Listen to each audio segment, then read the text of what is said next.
There are wars, there are religious and political indifferences in the world, and somehow or the other it always affects us. But today I'm talking about a subject that I've always given some thought to, and that is divorce. What happens with divorce? Why do marriages and relationships go wrong? And especially in marriages when there are kids, what impact does a divorce have on a kid? So today I'm talking to somebody who's not only been a child of a broken family, but has moved on to becoming a lawyer focusing on family law, like divorce and whatever. And I wanted to talk to her to get her perspective on what it's like to be a child coming from a broken family. How has it impacted her? What do people who want to divorce have to consider before even talking to their kids? And in today's day and age, is the institution of marriage still valid? Let's talk.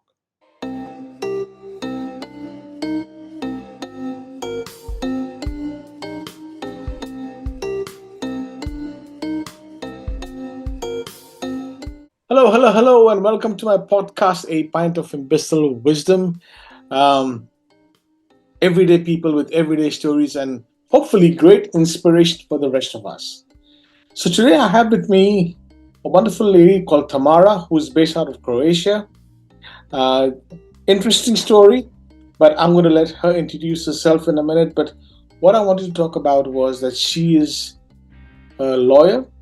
She specializes in divorce cases and she looks at it in a totally different way. So I want to talk to her about divorce. I want to talk to her about the legalities of it. I want to talk to her about the human aspect of it. What happens to children?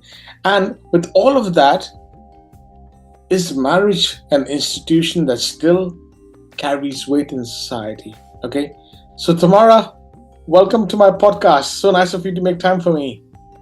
Hello, Tagore. It's so nice to see you and be here with you, and it's really my honor and my pleasure to talk to you. So thank Uh, you very much for this opportunity. you're being very kind.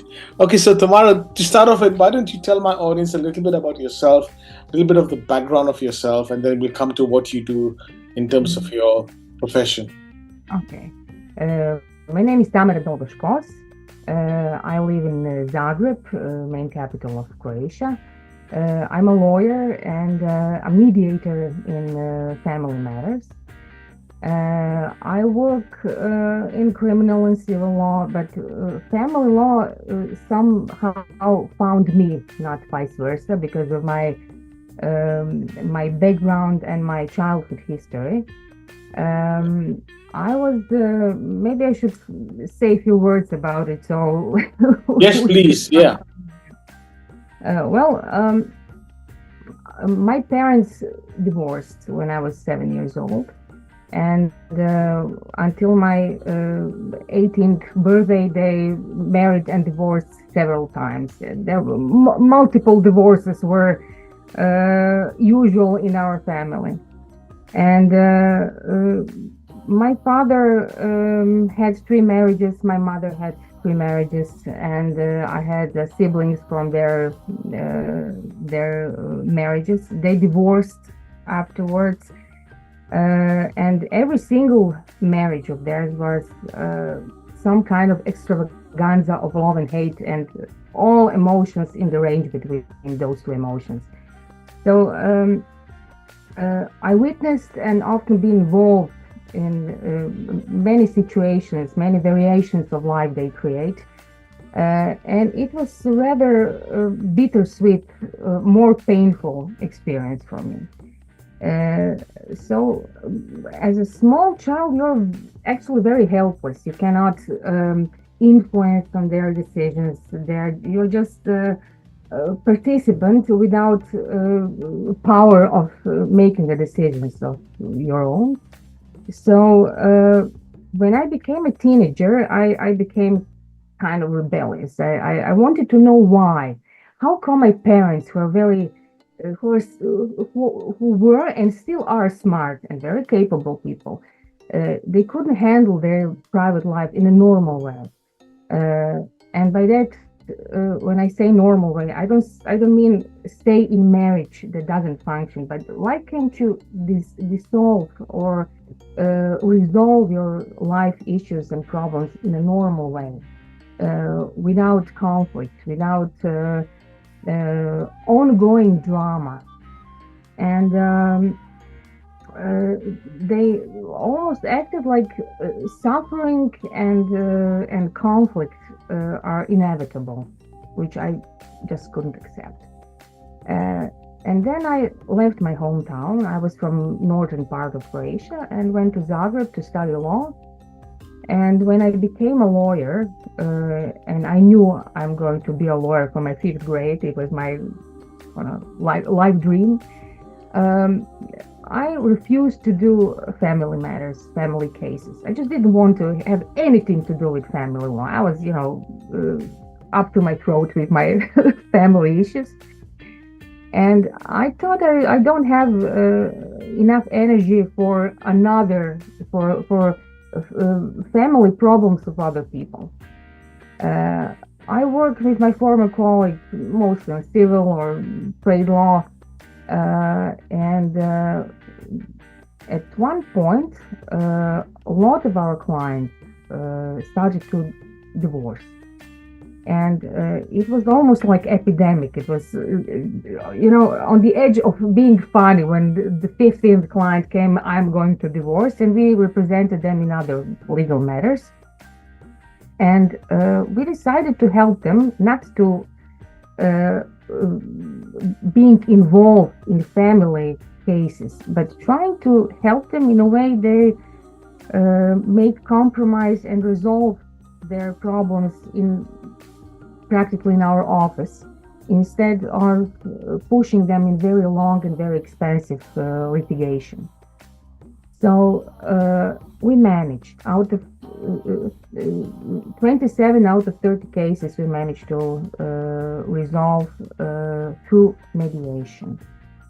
And that was the moment I realized how my painful experience can help to other people, because I knew how to talk to them. I knew how to I knew how they feel. I knew how they feel like the parents. I knew how their children feel, and it was really a revelation for me.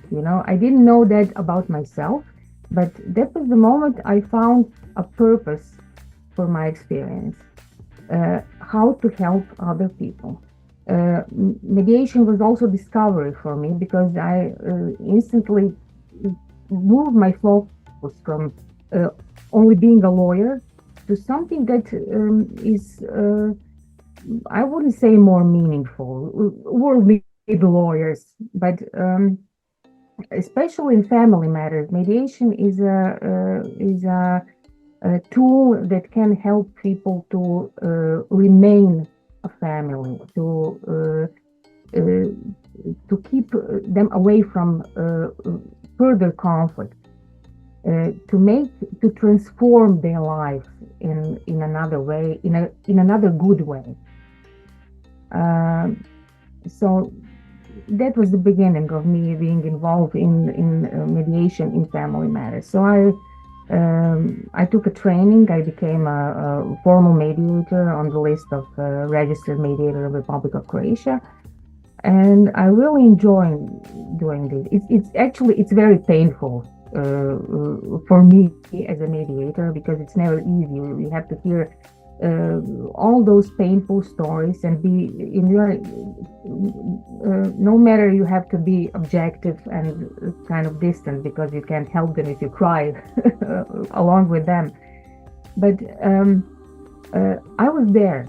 I was in their shoes, and for me, being able to help them, you have to somehow revive your experience. And every time you have this reminiscence, you pull back your memories from your childhood to help somebody else, it has impact on you every time. But it's also healing for myself.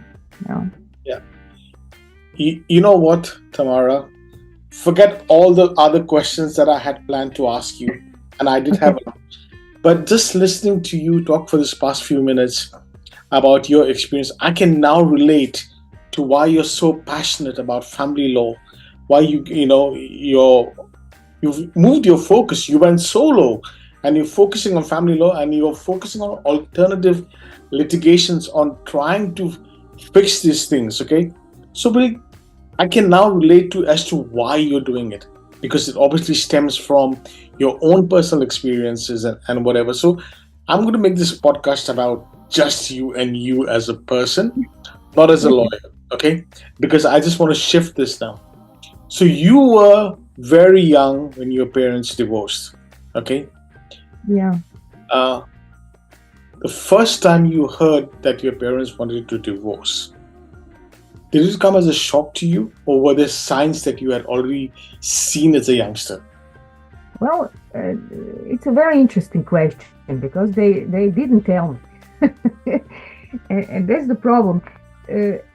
And also a message to all parents: talk to your kids, no matter how young they are. Tell Yeah, them, explain them. There is always a way to explain to a youngster something that is very important to them that will have impact on their lives. They were they told me they were divorcing in a very uh, strange way. They told me they will be separated for a while, and then after that everything will be fine. So I was stuck in a bubble of waiting. I had huge amount of questions in my head, in my heart, and not enough answers, and that led me to constant waiting of something will happen, and actually didn't. Of course, a lot of other things happened, but not the way I expected. So uh, uh, actually, the communication, they are very lovely parents. I must say I love them very much, and of course. Yeah, it also contributed to my suffer because I know they're really good people, and you watch them being constantly unhappy, and then making one bad life decision, and in a row, few of them, uh, and like like they were looking for being unhappy, and along with them, that their bad life decisions also reflected on the whole family, because I had a lovely grandparent. When I think about, I had actually very good comparison between my parents and them. My grandparents had wonderful marriages. They were very much in love. They had beautiful relationships. So I know how to compare my parents to something that was really good, and I know there is another way to. There is possible to have a good marriage. But what I didn't understand, and I couldn't understand later in my life, uh, okay, marriage doesn't, it's not functioning. Okay, you have to divorce, but can you divorce in a normal, peaceful way? Can you make transformation of one relationship yeah, that is bad to something that is really good? I think that is essential or one of the essential questions for society, because we all are in some kind of partnership, and if you have to separate from your former partner, why can't you do it in a way that you won't hate each other, or you will remain in another relationship, transform relationship, and keep all that good things you had in your life together, that were good, keep them still good, and grow something else from something good from something bad. I think maybe it's very important for us, and also in this conversation, to define the nature of divorce. Uh, and by that, I don't mean those boring legal definitions of divorce, like dissolution of marriage, mainly by court. But what is divorce by its nature? One client a client of mine asked me that question many years ago, and I was actually, I never thought about it. What is the nature of divorce? And actually, only one word came to my mind. It was destruction, not distraction, but destruction. And when I was preparing for this interview, I looked up for definition of destruction in Oxford Dictionary, and it says it's destroying or being destroyed. But actually, Google English Dictionary provides even better definition. It says it's action or process of causing so much damage to something that it no longer exists or cannot be or cannot be restored. So uh, divorce is something that is going to be destroyed, or something that is that cannot be repaired. But because people who get married or get in some sort of long-term relationship, they never think about that will end. They don't put a deadline to their relationship. It's something they made for indefinite period of time. And in meanwhile, they build a world of their own. In that world, there is a small core of very fine threads of everything that relationship is built on, and it's important. It's like a heart of relationship. And once that those threads are being broken, everything collapses. Everything that was built upon that core and that world they built for them collapsed. But it doesn't mean it's the end of world as we know it. But it doesn't mean we cannot build something else on it. True. That is what I believe in. I believe in transformation. I believe that people who once in their past had idea of their life together, those were good thoughts. It was based on love. It was based on positive emotions. And when something goes south, it doesn't mean that everything should be destroyed. You have to remain or save that memories of good days together. Especially if you have children, especially for their sake, because after divorce, and people usually forget that, especially if you have kids, you still are family. You still are family. And while divorcing, you actually have to take care that family is still well, and think about the benefit of it. There's two questions that I want to ask you based on what you just said now. But one is, I think, a very short answer, I hope. You were very young when your parents divorced, yeah? Yes. Yeah. As a child, did you see any signs of unhappiness between your parents, or was it just anger between them? Yes, you see those signs, but you're not aware of them at the Yeah, time, but yeah. later in life. I understand them better now. I was really bitter because of their decisions, but later in life, I was I grew more understanding for their actions and Yes. their. I'm not approving their life choices, Yeah. but I understand them better. Okay, so you said something a few minutes ago, which I want to ask you very directly. Hmm. Do you think, and not just in today's day and age, but especially in today's day and age, do you think love is enough to make a marriage work and sustainable? No, Yeah, no, very simply no. I agree. Yeah, Yeah, because first of all, marriage is a lot of work to do. Love is not enough. Love is necessary, but it's not enough. There is young people, okay, I won't say only young people, but people usually forget or often forget that when you stop being falling in love, when it becomes like a steady or stable or firm love between partners, um, uh,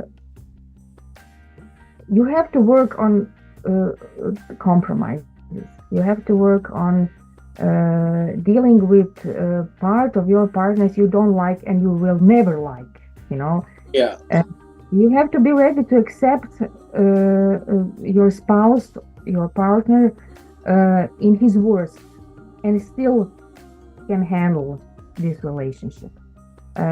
Being impatient too soon, being intolerant, being um, uh, uh, seduced by wrong picture you have about your spouse, maybe because you were full of illusions and you couldn't give them away.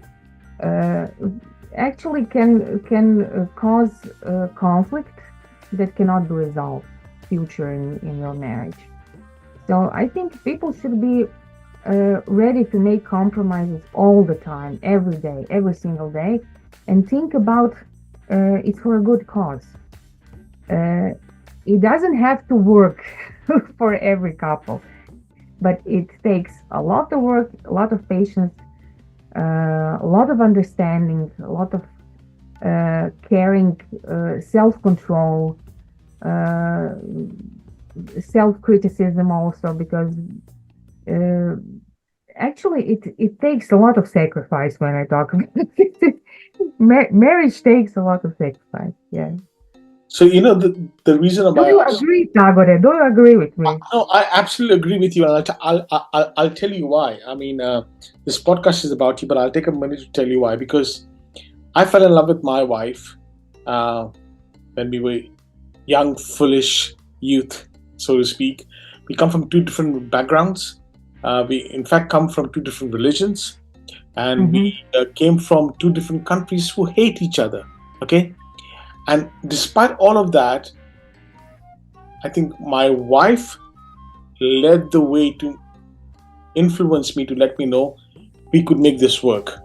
And it wasn't a stupid cuckoo sort of love is all we need, no. So I think we kind of based it on friendship. We based it on friendship first. We were friends first. Then we fell in love. And today, after 18 years of marriage, I think what really works for us is mutual respect. Neither one of us feel that we have an upper hand in the marriage. Well, she does most of the time, but we have mutual respect, and we emphasize a lot on what we both call the unspoken words in our lives. Mm-hmm. Mm-hmm. If I can ask her, "Hey, how are you?" and she can say fine, but I listen to the tone, I listen, Mm-hmm. and I think that's what makes. And then when you do this, you tend to compromise, as you said, on a certain goal and a certain world that you create for yourselves and I have one daughter, for our daughter, you know what I mean. So Mm-hmm. we've kind of tried to raise up, especially, I mean, she's very religious and I'm not that religious, but I'm spiritual. So we always have to find a balance, where I need to respect her beliefs, she respects mine, and then compromising on the right thing to share to our daughter. So I think marriage is a beautiful, but you, based on your experience with your parents and the number of cases that you have done, are 32 or whatever, what do you think are the three main things besides love that is needed in a marriage to survive in today's day and age? Uh, Actually, I have them not three, four. Okay. Four.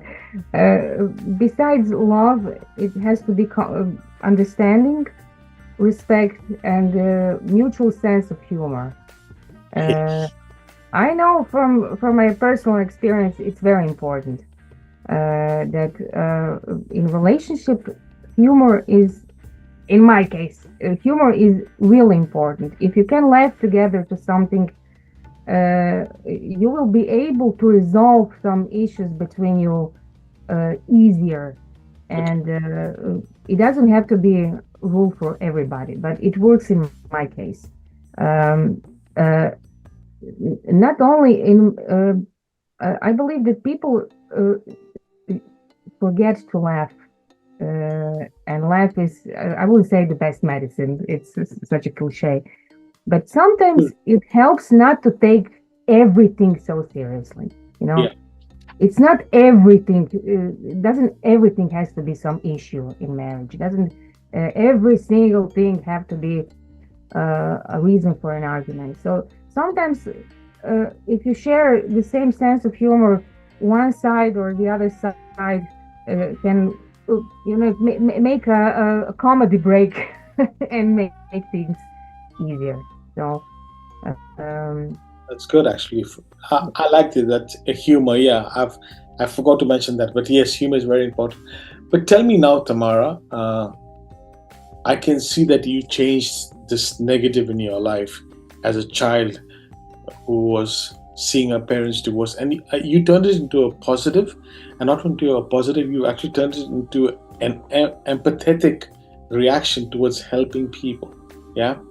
Um, what I want to ask you is, and obviously it's depending on different cultures, and whatever. Like the culture that I come from in India, uh, generally couples don't divorce. Okay, it's mhm, like a marriage is for life, and they are unhappy. They want to kill each other if they could, mhm, but they kind of tend to stay together, and the kids can see that, right?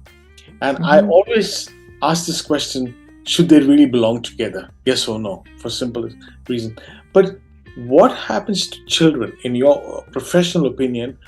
What happens to children who come from such families where they see, their parents divorced? Does it help them in their own relationships, or does divorce by default become an option that, oh, if it doesn't work out, my parents divorced, I can Mhm. divorce too? I mean, what happens to the psyche of these kids? Well, it depends. It's a really broken marriage with a lot of violence uh, and conflict, and child will witness to it or victim. It's traumatic for traumatic events that will have impact on their life in general. But if we are talking about divorce, like an ugly event without violence, without uh, side effects. It also had impact, but it depends on how parents communicate their decisions and how they actually handle their divorce. Uh, I survived. I survived, but what helped me that no matter how much drama was in my family, they all actually now they get along beautifully, all of them. My father, all of his wives, and my mother. It's actually we are a very very big family, and there was always a lot of love. It's very important. We all love each other very much. Uh, but anyway, it deformed me in a way. I will say now about my personal experience. I believe that there is a lot of people that can, maybe they feel the same. Uh, Divorce of my parents deformed me, defined me in a way. Okay. It sure had impact on my further life decisions, on my life choices. It made me, um, I wouldn't say more cautious, but I sure think about much more about some things I'm going to do than someone who don't have my experience. Um, uh, So someone who doesn't have my experience. So um, uh, divorce had consequences on child. It in a huge range. It can be really it can broke child spirit forever, but it can make you uh, it can define you in a way you will think about it like or carry it with you like a life fact. But I never let my experience to control my life. That is very important. It is possible not to let that bad experience control your future. So I should believe that marriage can survive bad times, but I also believe in good divorces. I think it's much better to Yeah. instead of being in a bad marriage, come on, let's make something else. Transform it to something normal. Transform it to something better, so your children don't have to live in uh, in um, variations you chose for them that is not good. So Yeah. But tell uh, me something. Hypothetically, there's somebody listening to this podcast. Say that it's a couple who have maybe one or two kids, and they haven't said the divorce word yet to each other, but maybe they're in a position where they're thinking about it, right? What mhm. would you want them to consider before they even go down that path of divorce? What should they keep in mind if they have kids and whatever? What should be the criteria or the thoughts that such couples should consider on their own before they jump the gun? uh, First of all, I would uh, suggest them to avoid any conflict about their divorce. Uh, they among themselves have to be really in a very peaceful mode to go through their divorce. They have to be certain they were going to divorce, and then they have to talk to their children. So uh, I would suggest them to resolve everything they had to resolve, and I mean child custody, child support, dividing the property in a most peaceful way. So the children do not witness their conflicts about things they should decide, and try to build their life, transforming something else, so the children can continue with their childhood as normal as possible. Interesting. Um, all the questions that I had for you have gone down the drain, by the way, because with your opening monologue that you said, I'm just very overwhelmed to hear your story and how you're turning it into helping people. So the thing is that, do you think, just from your past experience, okay, uh, you've seen kids of people who have been divorced grow up. Do they typically end up in stronger marriages, or do they end up in broken marriages as well? Well, it depends. It depends. Statistics say that children from uh, who have divorced parents, or who are from broken marriages also will have a problem in their marriage. But it doesn't have to be rule for everyone. It doesn't have to apply to every single person. So you can have a beautiful marriage, although you had a really bad experience with your parents. Uh, don't let life of your parents control your life. Their life choices and their marriage choices don't have to apply to yourself. So I really believe I believe marriage is possible. Good marriage is possible. Marriage for a lifetime is possible. But uh, I also believe in divorces. I also believe in good divorces, not divorces per se. I'm not uh, advertising them. But if divorce is inevitable, then it should be. and could be uh, actually a choice to transform your life to something good. So, if a couple decide to go the divorce route, what is one of the first things they should do if kids are involved? Is it communication? And is the communication meant to be like just the mom talks to the kids, or just a dog, that, or should it be a joint conversation with the kids? What's the best way to handle it?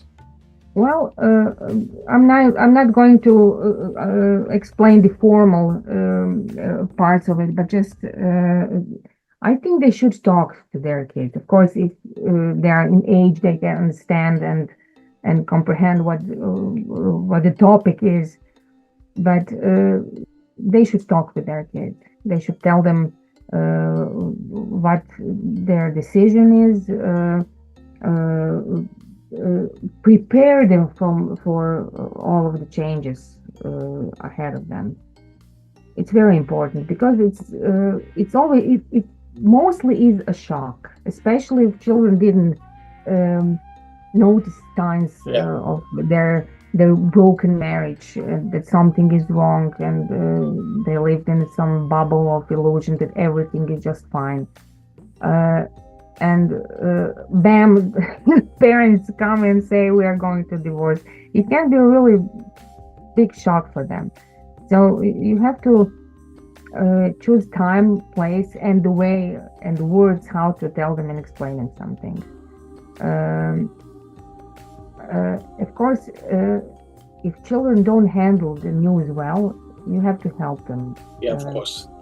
Maybe it could be, sometimes it's very useful to seek for help of psychologists to prepare them in a adequate way for changes to come. Yeah, that has always been my worry.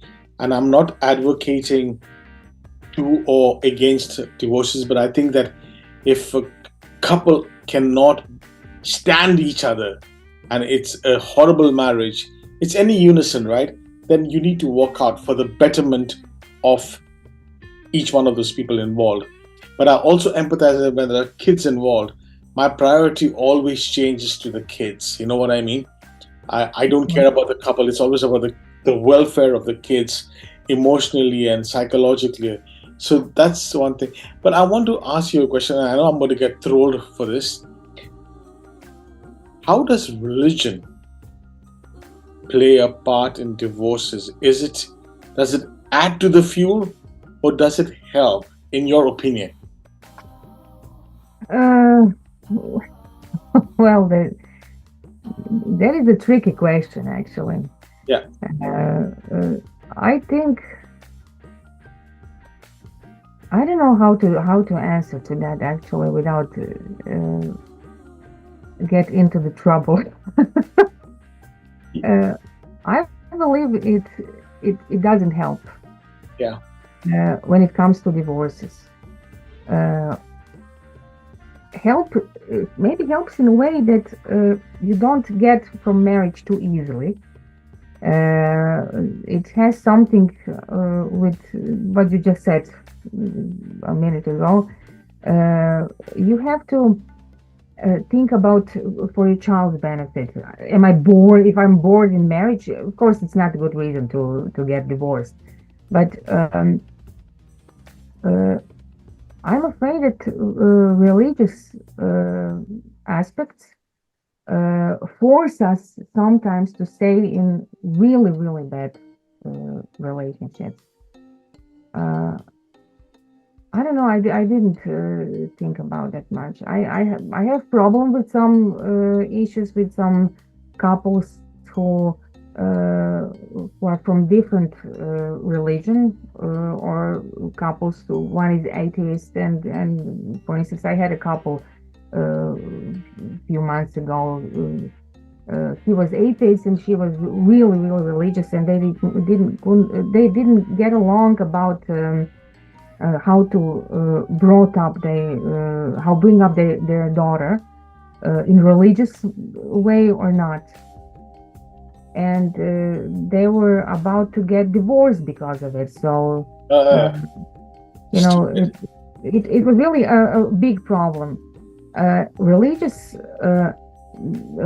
rules don't help, don't help at all. Yeah, I'm sure. And you know what? I mean, I don't say that to I think disrespect. they're too rigid. I think they're too rigid, and sometimes to resolve a very delicate problem, uh, uh, you have to put a lot of effort and a lot of understanding and being open and being um,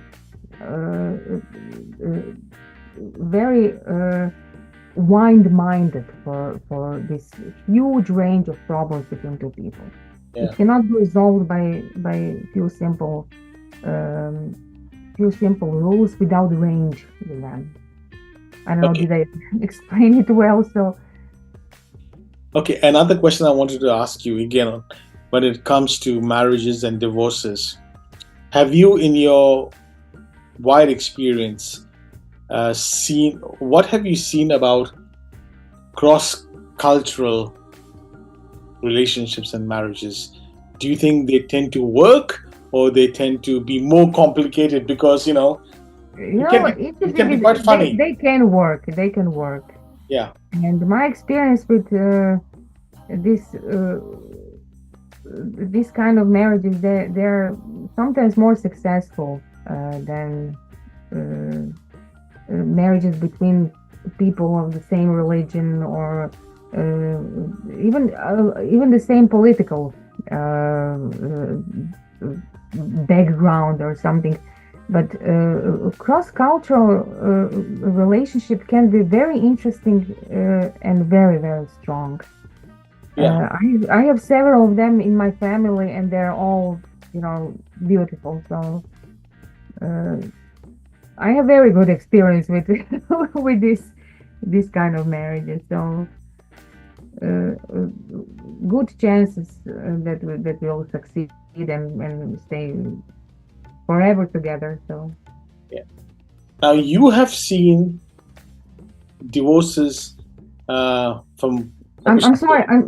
Just one thing I just remembered. Maybe it's because they have to make a lot of compromises at the beginning. Uh, Love is not enough. There is a huge amount of compromises, and if they survived the beginning, which is so hard, then everything after that goes much easier. and I think that's because they surrender, they understand, they accept, they Yeah, compromise, and obviously it's called cross cultural. They laugh about their differences. yeah, yeah. I think all of that happens in the first few years of courting or relationships, whatever you might call it. I think that's really amazing. So I have a direct question for you. Given your experience and your exposure to all of these divorces, do you still believe in the institution of marriage? Yes, yes. I believe in institution of marriage. Uh, I I had a few good examples in my family, despite my parents. But now they are, both of them are in good marriages, both of them. So uh, marriage is important for society. It has it's meaningful, um, but it also as society is changing and transforming and developing, I think we should uh, uh, put away a lot of burden from institution of marriage. I won't say it should be lighter, because marriage is actually is a social contract. We're talking about formal marriage, not only about uh, any kind of partnership. So it has some legal consequences, not only on them but on their children, and it can be taken lightly, But it also should be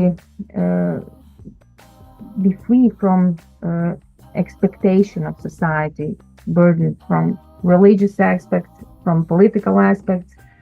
from too rigid laws that will ask ask from spouses who just cannot belong together to stay in relationship that it doesn't work, and it's actually has really bad impact on their children.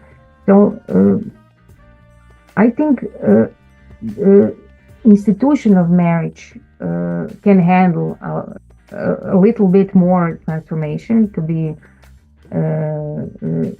better. But I believe in institution of marriage, absolutely. Interesting and good. I mean, uh, Even not even, and if I say that for people who divorced, I also believe that it's not a mistake. It's just a life event. You know, you didn't fail because you divorced. You just that's changed interesting. something in your life, That's and interesting. you have another chance to make to in future be happy with somebody else, to make a good partnership with another person, to have maybe maybe your second marriage will be also good marriage. Yeah, I agree, and I think the matter this world belongs to all of us. Whether we've had a divorce or we've not had a divorce, no matter what our political, religious, cultural backgrounds are, we all deserve to be in a unison with somebody else. You know what I mean? And Mm-hmm. I think once we get into the unison, I think the honest and sincere motive is to try and make it work for a whole Mm-hmm. life. I mean, I want to grow old with my wife. I want to grow old with her. I want to annoy her until, no, honestly, and that's one of the secrets of our marriage, because I keep on telling you, the day I stop annoying her, you know, we we won't have, there'll be one less thing to share between us. And I think I believe that unisons is a beautiful thing. I'm not sure about the traditional marriage thing, or because marriage, I think you said it, marriage at the end of the day, this is a contract. It's a contract, but I think marriage is a lot more than that. It's about the respect, the laughter together, the looking after each other, the looking out for each Mm-hmm. other, and wanting to build a world that will carry on the legacy, to your children and grandchildren and so forth. I think it's a great thing to have where couples are lovely together. You have gone through so much, Tamara, and I'm not just saying it because we're podcasting. I'm amazed how you've turned this around to become a stronger person, to have the strength to focus now on family law, and bring that empathy, I think, towards these cases. What would you like to end off by telling our listeners about divorce and family laws and, you know, the emotional side of thing, or maybe even the legal side of thing? I mean, if I find out that my wife has about 10 million in her bank account, which I never knew about, I want that. Well, what would I tell them? First of all, bad marriage and divorce doesn't mean the end of life. But when you make a decision and you decide, okay, I'll go through it, I'll divorce. If you have children, think about them and think about the way you are going to divorce. So the consequences of that decision of yours don't impact on your children in the worst way. It's always another way. It's always a way that things can be transformed uh, as easier as possible. Uh, every divorce is a change, and it's a huge shock. It's a huge shock. Even the best divorce is a huge shock. I don't know. I believe I didn't mention on Holmes and Ray scale that it's a scale of the most stressful events in people's life that can cause an illness. Divorce is on second place. So it's one of the most. The first is the death of a spouse. So it's one of the most stressful event in life of a human. So it cannot be ignored. And when I say good divorce and normal transformation, I'm not denying the fact that it will be shock. So if we know it's going to be stressful anyway, why do we have to pile more conflict on burden that is big for itself anyway? So if you're going to divorce, try to divorce it in a normal way and put your children on the first place. I think communication, that is quality communication, will be very, very helpful in this transition period. Tamara, besides being shocked to hear your story, but you have cemented something in my life, given from what you've come from and given all these cases that you've seen. You said that you still believe in the institution of marriage, and that's such a positive. I mean, at least for me, I'm like, wow, here's somebody who has every reason not to believe in the institution of marriage. Yeah, I believe in the institution of marriage. I don't believe in word forever, because we don't know what is going to happen. That I learned, but if that happens to me, if I ever divorced, I know I'm not going to do anything that will be against my beliefs and my approach to transforming something that was once good to something that might be even better. Because if I help to other people, I have to help to myself in that case. So it's kind of law or the pledge to myself that I made. If you have I'm married for 30 years, and if my husband and I ever divorced, we're going to divorce his friend. We have a child, and we will always remain a family in that case. So this is what I believe. I believe the family can survive. Marriage maybe don't, but you will still remain a family. Wow, and that's amazing.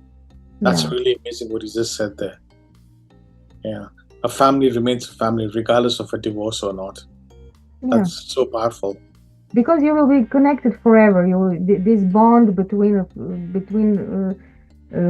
you is something that cannot or it mustn't be broken, because you are actually in that case you will be destroying really the most important ties in your life. So I believe in family. That is what family forever. Yes, that is my strongest belief. And you know what? To all those people out there who are even thinking of a divorce, remember, you might divorce, you might separate from your spouse, but the family that you guys have created will always be a priority. And that stays. Your divorce can't break the family. And I think that's very important. People need to understand and learn that. And if you have that thought on your mind, you will be divorcing peacefully, because you're not divorcing from your enemy, you're divorcing from the member of your family. And after divorce, you will be still remain in that bond that still has love and understanding and a lot of emotions that actually connect people. So the mindset is actually that if we change the mindset of people, in that case, maybe it will help to resolve things in a better way. Tamara, it's been great talking to you. We've been talking for nearly an hour, and I could talk to you for another hour without even realizing what time is. But thank you for sharing your story, first of all, with us. And number two, thank you for sharing your wisdom about the differences between a divorce and still impacting and retaining what you call a family life. thank you for believing in the institution of marriage. I think that's tremendously powerful and beautiful. I think that's a great thing that you just said, and that's going to be my personal takeaway. You know, um, so thank you for making the time. I really appreciate that. Thank you, Tango. Thank you so much for, and it will be an honor to talk to you. Thank you so much.